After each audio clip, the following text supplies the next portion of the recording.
Assalamualaikum warahmatullahi wabarakatuh. Perkenalkan, kami dari kelompok 9 akan menjelaskan atau memaparkan tentang managerial process, yaitu ada advising dan motivation. Perkenalkan, nama saya Andre Febriana. Perkenalkan, nama saya Fani Ananda Putri. Perkenalkan, nama saya Alosius Ivan Santosa. Perkenalkan, nama saya Eka Diana Putri. Pertama ada advising. Advising adalah usaha atau ikhtiar manajemen yang dijalankan agar tujuan manajemen tercapai. Tindakannya menggunakan perencanaan sebagai pedomannya. Yang kedua ada pengarahan. Pengarahan adalah salah satu tindakan untuk mengusahakan agar semua anggota kelompok berusaha untuk mencapai sasaran yang sesuai dengan perencanaan manajerial dan usaha-usaha organisasi. Elemen-elemen dalam pengarahan. Pertama, ada koordinasi. Koordinasi adalah fungsi yang harus dilakukan oleh seorang manajer agar terdapat suatu komunikasi atau kesesuaian dari berbagai kepentingan dan perbedaan kepentingan, sehingga tujuan perusahaan dapat tercapai. Kedua, ada motivasi. Memberikan motivasi pada karyawan merupakan salah satu elemen penting dalam manajemen perusahaan. Dengan memberikan fasilitas yang bagus dan gaji yang cukup, maka kinerja para karyawan dalam perusahaan pun akan optimal. Ada komunikasi. Komunikasi antar pimpinan dan karyawan sangat diperlukan untuk mencapai tujuan perusahaan. Komunikasi yang baik maka akan menimbulkan suasana kerja yang kondusif di perusahaan dan akan menumbuhkan kerjasama yang baik dalam berbagai kegiatan perusahaan. Fungsi dalam pengarahan. Pertama, menciptakan kerjasama yang efisien. Kedua, mengembangkan kemampuan dan keterampilan staf. Ketiga, menumbuhkan rasa memiliki dan menyukai pekerjaan. Keempat, mengusahakan suasana lingkungan kerja yang dapat meningkatkan motivasi dan prestasi kerja staf. Kelima, membuat organisasi berkembang lebih dinamis.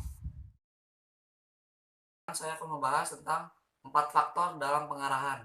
Yang pertama, kepemimpinan. Kepemimpinan adalah kegiatan untuk mempengaruhi orang-orang agar berusaha dengan ikhlas untuk mencapai tujuan bersama.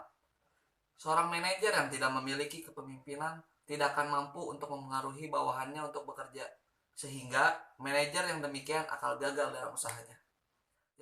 Yang kedua, sikap. Sikap adalah suatu cara memandang hidup, suatu cara berpikir, berperasaan, dan bertindak. Yang ketiga, ada pengawasan. Pengawasan dalam tingkatan organisasi di mana anggota manajemen dan bukan anggota manajemen saling berhubungan secara langsung. Yang keempat, ada disiplin. Disiplin adalah latihan pikiran, perasaan, kehendak, dan watak untuk melahirkan ketaatan dan tingkah laku yang benar. Sekarang saya akan menjelaskan tentang motivasi. Motivasi adalah sesuatu yang menggerakkan atau mendorong seseorang atau kelompok orang untuk melakukan atau tidak melakukan sesuatu.